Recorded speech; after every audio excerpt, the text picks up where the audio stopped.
His voice cracked only once, yet that fracture echoed through St. George's vaulted ceiling like the toll of a warning bell, and every courtier understood history had just pivoted.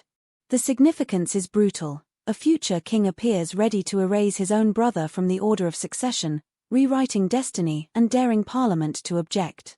In a monarchy where lineage equals legitimacy, the mere threat detonates centuries of precedent and hands Republicans the sharpest weapon since the abdication. Reports claim William's decision hardened during a midnight phone call on the 7th of May, the eve of Charles's latest oncology scan, when palace lawyers revealed a polling dip of 8 points among Gen Z and a classified memo suggesting a Sussex return could spike it further. William allegedly replied, "Then we close the door before they knock." That sentence matters because it signals a shift from passive displeasure to active purge, something unseen since George III disowned the wayward Duke of Cumberland in 1770. The story opens with Harry's rumoured homecoming proposal, a 3-month rotation on UK soil tied to Invictus anniversaries, and a whispered offer to undertake minor duties while retaining California residence. Sources say the pitch reached Kensington through an intermediary archbishop and landed on William's desk alongside legal drafts exploring how Regency Acts might sidestep royal assent to prune the succession.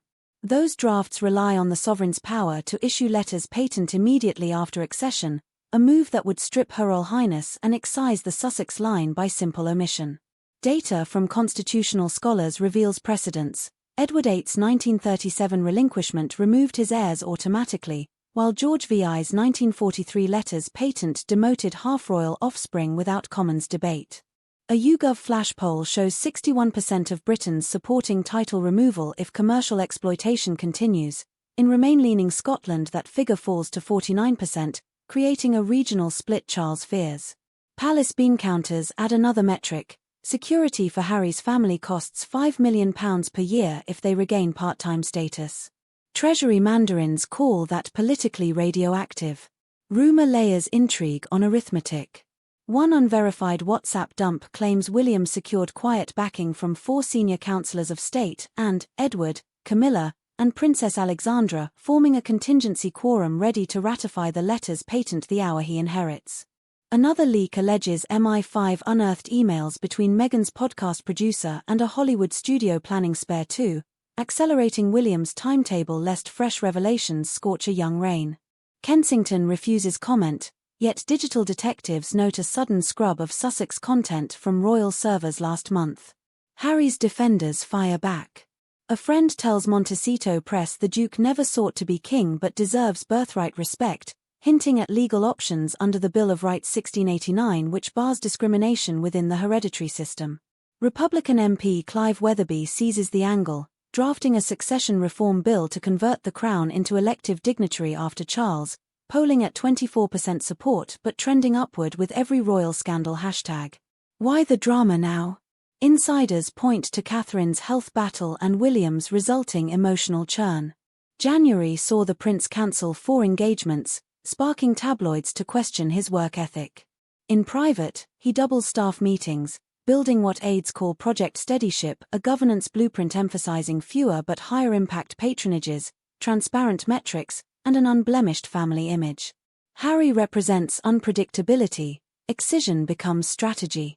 Yet the plan is not universally blessed. Charles, long torn between love and duty, is said to have argued for a cooling-off period. During a Sandringham walking meeting he reportedly told William, "A king banishes last, forgives first," mirroring advice Thomas Cromwell gave Henry VIII before exiling the Pole family. William countered by presenting trending graphs of monarchy trust plummeting each time Sussex headlines erupt.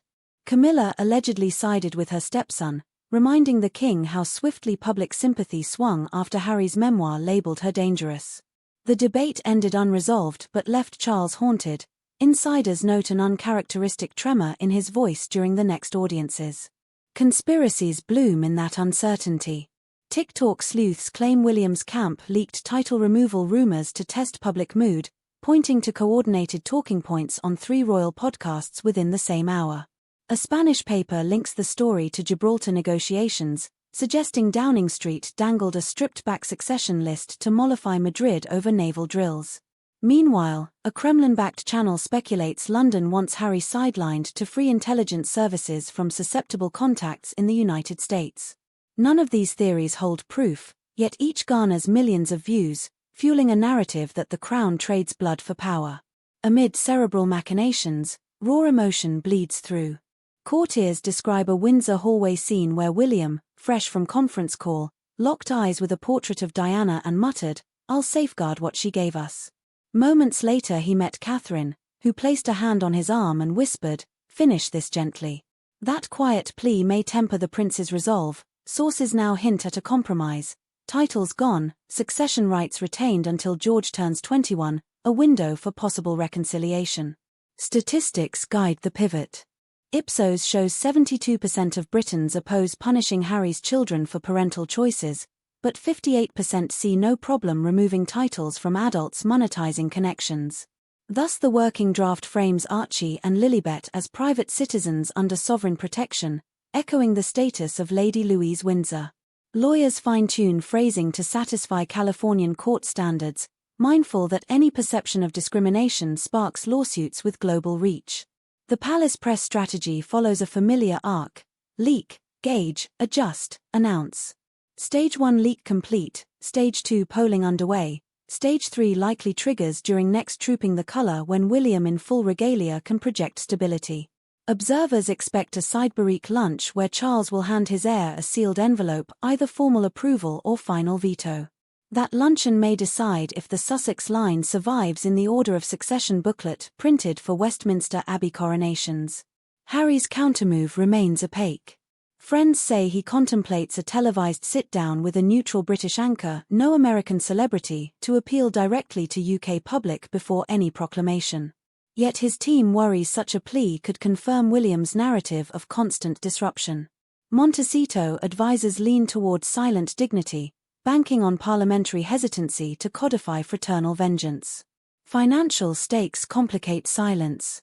Silicon Valley backers reportedly inserted Prince branding clauses into the couple's next media package: lose styling, lose bonus. Meghan's agents push for preemptive rebrand under her maiden name to shield contracts. A leaked spreadsheet shows potential revenue drop of £22 million over 5 years if styling disappears. That economic sting may spur legal resistance after all, pitting commercial law against royal prerogative. Within palace walls, the human toll grows. George overheard whispers at Lamrook and asked Catherine if Uncle Harry would vanish from the stamp books. Charlotte asked what line of succession means. Louis, mercifully clueless, pretended to knight the corgi with a wooden spoon. Their parents grapple with explaining constitutional surgery to children raised on bedtime tales of loyal siblings.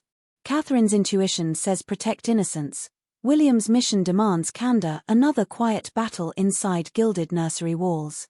In public, the brothers stage opposite theatrics.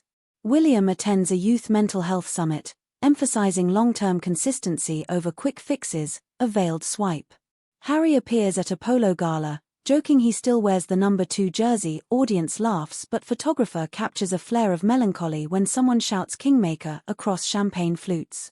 Headlines tally subtle jabs. Social media tracks every eyebrow twitch. Data points continue stacking. Bookmakers cut odds on title removal to 3-1 after an obscure notice in the court circular recorded consultation with Privy Council lawyers. AFOI request shows the Cabinet Office researching historical precedent for succession amendment. Google Trends reveals a 200% spike in Can the King Disown a Prince? In Caribbean realms, Barbados Republican leaders cite the feud as proof heredity breeds instability, while Canadian monarchists argue pruning shows adaptive strength. Against this storm, Charles's health timeline looms.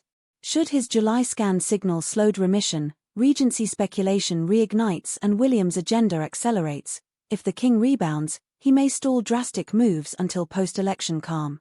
Palace medics refuse comment, yet observers note physicians arriving through Leeds Gate after dusk ominous or routine. Conspiracy feeds either angle.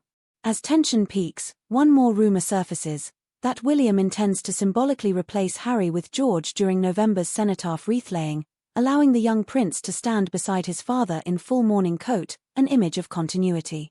Tradition purists protest, George is only 12, but aides argue the photo could crystallize the new slimmed line beyond dispute.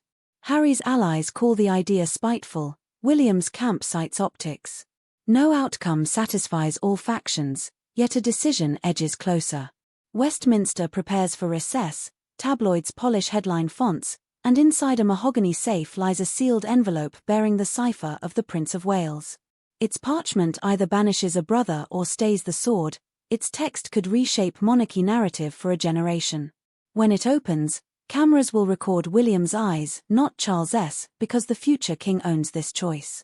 Duty, legacy, rivalry, and caution all stain that ink. Stay tuned. Our next report will uncover the secret legal working group drafting the 2030 Regency Act and reveal which obscure Hanoverian precedent they plan to resurrect. Until then, if royal drama at constitutional speed thrills you, gently press like, discreetly subscribe, and ring that golden bell so you don't miss the document drop that could redraw Britain's royal horizon overnight.